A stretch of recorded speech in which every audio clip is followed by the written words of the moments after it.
Assalamualaikum Baris, selamat datang kembali di Guru Gembel Channel. Seperti yang Baraya ketahui bahwa beberapa waktu yang lalu saya dikritik oleh seseorang karena menggunakan sumber dari Google.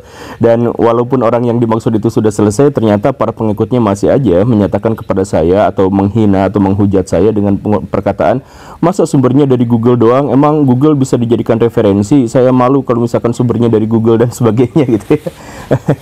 Saya heran kenapa ada orang seperti itu di zaman sekarang gitu. Ya, kan itu adalah sebuah kesalahpahaman besar. Jadi Google itu bukan sumber berita, Google itu bukan sumber pengetahuan. Google itu adalah mesin pencari, AI, pencari informasi. Jadi ada orang cerdik cendekia, ada orang hebat, ada seorang ulama, ada siapa, ada kampus dan sebagainya, menuliskan karyanya, hasil-hasil tulisannya itu ke internet. Nah, kemudian Google itu adalah mesin pencari. Jadi kalau misalkan saya mohon maaf ya, kalau misalkan saya baca kitab Bukhari Muslim, jadi kitab hadis riwayat Bukhari Muslim yang sudah disimpan di internet, kemudian saya cari melalui Google, itu hadis riwayatnya nggak berubah jadi hadis riwayat Bukhari Muslim berubah menjadi hadis riwayat Google, itu enggak. Google itu hanya mesin pencari gitu. Jadi kalau misalkan dalam studi ilmiah, dia itu baru heuristik, dia itu baru upaya kita atau membantu kita dalam upaya mencari sumber, dia bukan sumber beritanya gitu. Nah, tetapi kenapa banyak sekali orang yang cacat logika sampai menyebut bahwa kalau misalkan saya searching di Google itu belajarnya dari Google gitu. Jadi kalau misalkan Koyo Cabe yang sepulang sekolah kan ada learning by googling gitu ya, Google yang semacam itu juga harus dipahami dia itu bukan membacanya dari Google. Google itu hanya mesin pencari, dia mendapatkan informasi itu dari orang yang pernah menuliskannya atau orang yang pernah merekamnya di internet, disimpan di internet, kemudian Google itu mencarinya seperti itu.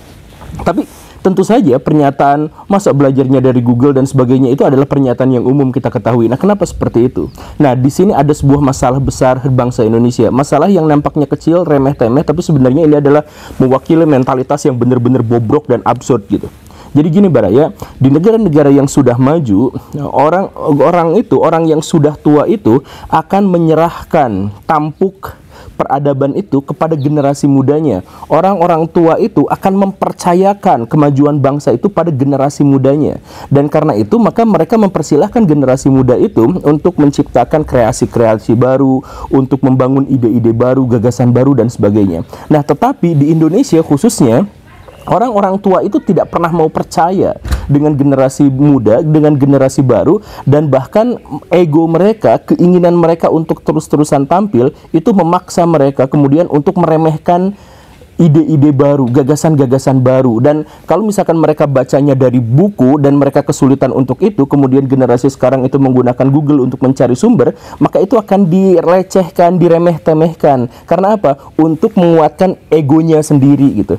Apa baca kok dari Google, nih dari kitab anu, nih dari buku anu gitu. Jadi karena mereka itu takut otoritasnya, mereka itu takut kalau misalkan pengetahuan, wawasan, gagasan, keilmuan dan sebagainya itu digugat oleh sebuah teknologi baru yang namanya Google, yang mereka di generasi mereka sebelumnya itu tidak mereka ketahui gitu. Nah, karena mereka itu takut otoritasnya hilang dan hal yang semacam itu, maka kemudian mereka meremeh-temehkan. Dan ini bukan hanya terjadi untuk beberapa kalangan. Kita misalkan mengetahui di sekolah-sekolah, kamu gak fokusnya itu jangan belajar dari Google, karena Google itu bisa memuat informasi yang benar dan informasi yang salah. Ya memang betul, karena sekali lagi Google itu bukan sumber berita, Google itu adalah alat pencari berita, begitu. Nah, jadi yang harus ditekankan itu adalah bukan bagaimana orang-orang melarang penggunaan Google, tetapi bagaimana caranya menyadarkan bahwa googling itu hanya sekedar heuristik, mencari sumber, belum verifikasinya, belum interpretasinya, belum apa segala rupanya, itu belum. Itu baru mencari sumber, memudahkan kita untuk menemukan sumber-sumber. Kan hampir sebagian, bisa dikatakan sebagian besar ilmuwan-ilmuwan zaman sekarang itu dan ilmuwan-ilmuwan zaman dulu juga sebenarnya, informasi-informasi dan karya-karya yang telah mereka sajikan itu ada di internet. Semuanya, Al-Quran pun ada di internet, kitab-kitab hadis semuanya itu ada di internet, dan itu bisa kita cari di Google gitu. Kan begitu ya. Nah, ya tapi itu Karena orang-orang tua kita itu sekarang begitu egonya sampai dia tidak percaya pada generasi berikutnya, sampai kemudian mereka tidak mau otoritas mereka itu dihalang-halangi atau dilecehkan dan sebagainya, maka mereka balik nyerang dengan mengatakan bahwa teknologi-teknologi terbaru kita itu sebenarnya memanjakan, menjelekan apa ya, hal-hal yang semacam itu. Nah, inilah buruknya. Akibatnya apa? Akibatnya bangsa Indonesia itu adalah bangsa yang terus-terusan mengglorifikasi masa lalu, menganggap masa lalu keren, masa lalu hebat, orang tua dulu mau bisa begini, bisa begitu dan sebagainya, sampai meremehkan generasi-generasi sekarang. Sekarang mau cuma bisa gini, sekarang mau cuma bisa begitu dan sebagainya gitu. Itu parah kan? Akhirnya apa? Kegagalan kita untuk bisa menjadi bangsa yang maju karena kita terpuruk, terpenjara dalam ide-ide dan framing-framing generasi tua. Temannya kerabat saya itu bisa menjadikan contoh yang mengerikan tentang betapa buruknya feodalisme atau mental feodalisme di negara ini. Jadi ceritanya dia itu adalah seorang yang tampan, seorang yang lucu, seorang yang imut, dan dia luar biasa cerdas. Dia bisa menghafal ayat Al-Quran dalam waktu yang sangat singkat dan sebagainya.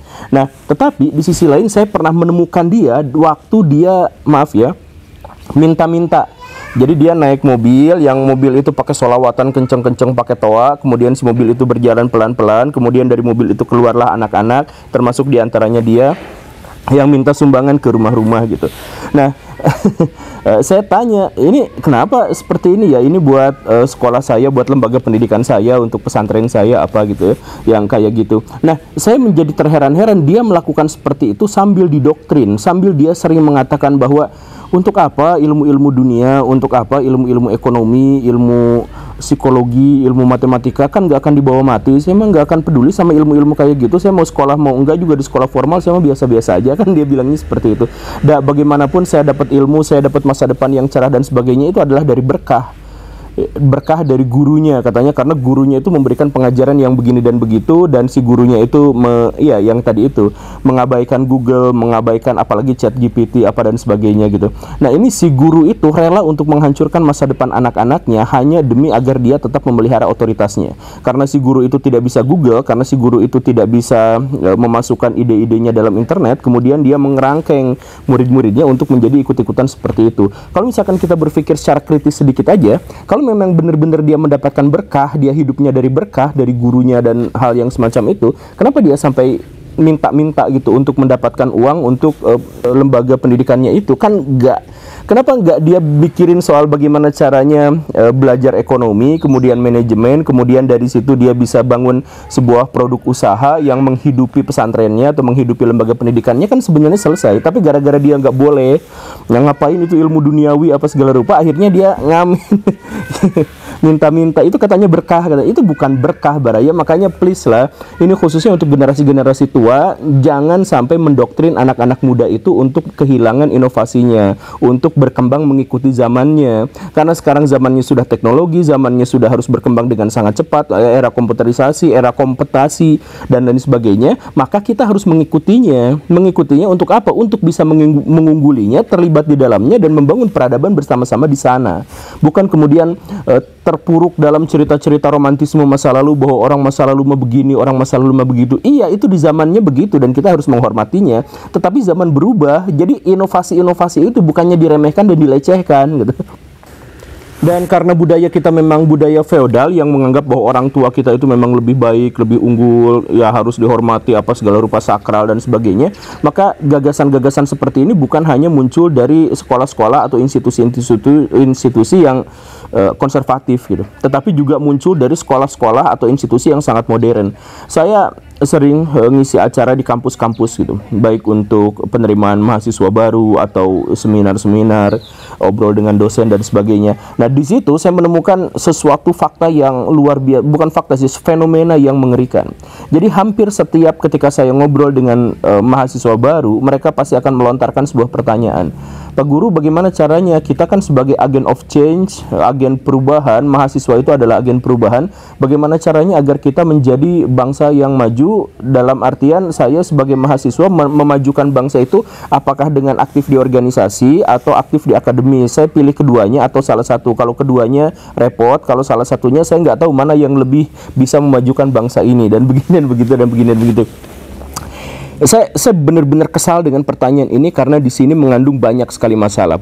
Masalah yang pertama itu adalah Apa hubungannya dengan agent of change? Waktu saya masuk kuliah tahun 2003, senior-senior saya itu mencekoki mahasiswa-mahasiswa baru dengan pernyataan bahwa kalian semua adalah generasi baru agent of change yang akan mengubah Indonesia bla bla bla bla. Dan kalian tahu bahwa bukan hanya sekali mahasiswa telah menggoncang dan menghancurkan tirani pemerintahan, udah berkali-kali. Dia mengatakan seperti itu. 20 tahun kemudian, sekarang ketika saya menjadi pembicara di kampus, di banyak sekali kampus, pernyataan bahwa kami adalah agent of change, pernyataan bahwa kami itu adalah sebuah kelompok, sebuah entitas yang bisa menggeruduk pemerintahan dan sebagainya, itu masih ada di situ gitu. Dan ternyata apa? Ternyata ospeknya sama seperti yang dulu pernah saya alami. Jadi mahasiswa-mahasiswa baru rambutnya lebih pendek atau bahkan botak, kemudian warna dipaksa pakai baju warna putih, celananya hitam, apa segala rupa. Kalau memang itu benar-benar agent of change, kalau itu adalah agen perubahan, bagaimana ceritanya mahasiswa stuck selama 20 tahun gitu, membicarakan hal yang sama, tema yang sama, dengan cara yang sama gitu. Kenapa bisa seperti itu gitu? Coba Baraya yang kemarin di ospek, Baraya kan pernah mengalami hal-hal yang aneh, misalkan disuruh bikin tugas yang absurd, kemudian disuruh minta tanda tangan kepada kakak tingkat, terus nanti dikerjain begini dan begitu. Pada level yang lebih serem, anak diceburin malam-malam di empang atau di lumpur, suruh berguling-guling di situ dan sebagainya. Itu adalah cara yang 20 tahun yang lalu masih dilakukan dan sekarang ternyata masih ada gitu. Jadi agent of change-nya, agen perubahannya itu di mana? Gak ada yang berubah, stuck gitu. Karena apa? Karena ketika mahasiswa baru nanti itu menjadi pengurus himpunan, kemudian dia akan dipaksa oleh senior-seniornya untuk melakukan hal yang sama seperti yang mereka lakukan. Begitupun ketika mahasiswa baru yang lebih baru itu nanti jadi pengurus himpunan, mereka juga akan melakukan hal yang sama lagi. Jadi agent of stuck mahasiswa Indonesia itu, senior-seniornya yang memerintahkan itu. Kenapa? Karena feodalisme itu. Jadi ide-ide baru, gagasan baru, pemikiran baru itu dianggap sebagai sesuatu yang sensitif, sebagai sesuatu yang aneh gitu. Makanya tidak ada perubahan sama sekali. Kalau misalkan Baraya melihat bahwa di Indonesia terjadi banyak sekali perubahan, infrastrukturnya, teknologinya, ya kan? Ada jalan layang muncul di mana-mana, ada mobil dengan teknologi baru apa dan sebagainya. Semua perubahan-perubahan itu diinisiasi oleh bangsa asing. Iya kan? Gak ada dari temuan-temuan baru, gagasan-gagasan baru, ide-ide baru itu yang muncul dari bangsa sendiri. Karena apa? Karena bangsa sendiri selalu mengharapkan agar negara ini stuck, berhenti di situ. Ketika generasi tua yang sudah tua itu lengser, mereka akan terus mencekoki bahwa generasi baru itu gak usah mikirin yang baru-baru, gak usah mikirin yang aneh-aneh, bahkan ngejek. Google aja diejek gitu. Padahal mereka cari gitu yang aneh-aneh itu di Google gitu. Kan begitu ya. Makanya hal ini adalah salah satu yang akhirnya merusak gagasan feodalisme kita itu. Tidak lestari dalam bentuk kerajaan, tidak lestari dalam bentuk institusi, tetapi sangat lestari dalam mentalitas. Bukan hanya pada pesantren, bukan hanya pada sekolah, bukan pada institusi-institusi yang konservatif, tetapi bahkan yang katanya yang mengakunya agent of change, ternyata selama 20 tahun gitu-gitu aja, nggak ada yang change-nya sama sekali gitu. Nah, inilah yang kemudian akhirnya juga memunculkan kita itu selalu ribut dalam hal pemikiran, bukan dalam hal tindakan gitu. Kan kalau misalkan di negara-negara yang normal, yang mengancam itu adalah tindakan. Jadi orang ngegebukin orang lain, orang nyolong, orang ngebunuh, nah itu bermasalah. Nah, di kita itu yang paling sensitif itu bukan tindakan tapi pemikiran. Baraya misalkan buka website, misalkan website Islam gitu ya, misalkan ya. Di situ ada obrolan tentang ini, tapi temanya itu saja, dan ngebahasnya itu adalah tentang pemikiran. Hati-hati pemikiran ini, gagasannya begini, hati-hati pemikiran ini. Sedangkan tindakannya itu gak jarang, tindakan korupsi, tindakan perubahan iklim misalkan, yang tindakan bagaimana media massa mengontrol masyarakat dan sebagainya, itu gak dibahas di laman-laman yang seperti itu tuh gak dibahas. Yang dibahas itu adalah ini adalah pemikiran Mu'tazilah, ini adalah pemikiran Murji'ah, ini adalah pemikiran apa dan sebagainya, gagasan-gagasan tua. Makanya kalau misalkan khutbah Jumat pun tema yang dibawa itu saja, gak ada perubahan sama sekali. Baru dalam tataran ide, baru tataran pemikiran. Kenapa? Karena ketika ada pemikiran baru itu dianggap sebagai sesuatu yang hati-hati, jangan ikut pemikiran itu, hati-hati. Semuanya tentang pemikiran. Tindakannya apa? Nol. Karena pemikirannya sudah dibungkam sejak awal, itu nol. Tapi karena kita memang harus berhati-hati dalam pemikiran. Iya, kalau misalkan berhati-hati dalam pemikiran, makanya demonstrasikan pemikiran itu, lalu berdialektika, lalu bertengkarlah dalam ide dan gagasan. Bukan kemudian kita berhenti di situ. berhenti dalam pemikiran-pemikiran itu, hati-hati jangan ikut sana, hati-hati jangan ikut sini dan sebagainya, tapi kemudian kita tidak bertindak pada apapun, pada ranah apapun gitu. Penyelamatan lingkungan, ya kita sedikit sekali masalah itu. Atau misalkan kesenjangan sosial, kita berhenti masalahnya di situ. Soal oligarki yang mencengkram negara, kita berhenti tidak membicarakan hal itu. Hal-hal yang semacam itulah. Jadi kalau misalkan ada ide-ide baru, pemikiran baru, bener. Karena apa? Karena generasi tua itu begitu takut karena ketika otoritas mereka itu diganggu gugat. Dan inilah pada akhirnya yang membuat bangsa kita belum maju. Jadi generasi muda jangan pernah berhenti berinovasi dan jangan takut berinovasi. Saya sering kali ada pertanyaan, kenapa Pak Guru Gembul begitu berani membicarakan hal-hal yang seperti ini? Bukan saya yang berani, tapi ada kemungkinan Baraya yang pengecut ketika Baraya tidak berani untuk menyampaikan gagasan, pemikiran, ide kepada khalayak umum. Terima kasih karena sudah menyimak. Saya Guru Gembul. Assalamualaikum warahmatullahi wabarakatuh.